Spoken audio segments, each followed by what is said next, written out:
கைமா புட்டு பண்ணி தரீங்களா? பண்ணலாமே. ஸ்வீட்டா இல்லை காரமா?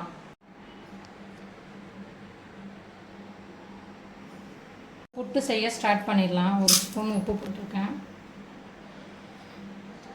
மஞ்சள் பொடி ஒரு 1/4 ஸ்பூன் போட்டிருக்கேன். ஒரு டம்ளர் தண்ணி ஊற்றிக்கலாம்.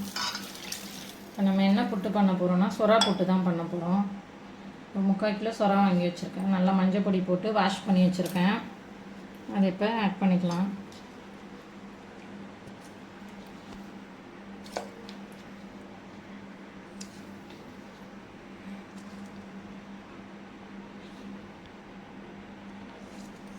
இப்போ கேஸ் ஆன் பண்ணி இந்த ஃபிஷ்ஷை வேக வச்சுருவோம்.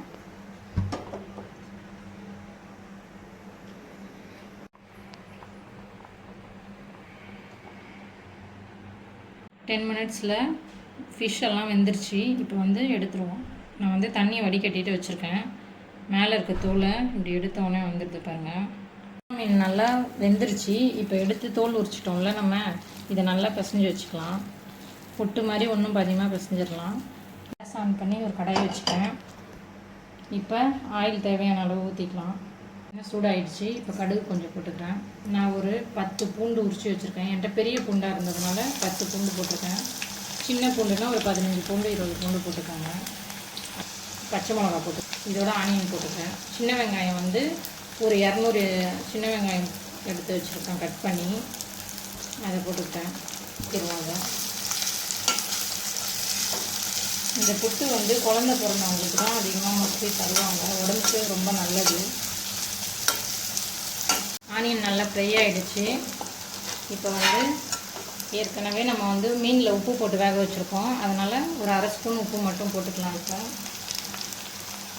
ஒரு 1/4 ஸ்பூன் மஞ்சள் பொடி போட்டுக்கலாம்.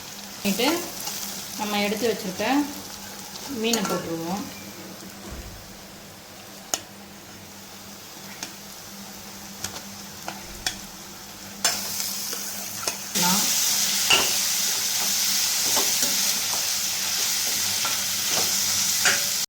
சொரா புட்டு ரெடி. சொரா புட்டு ரெடி. வாங்க சாப்பிட்லாம். சூப்பராக இருக்கும்.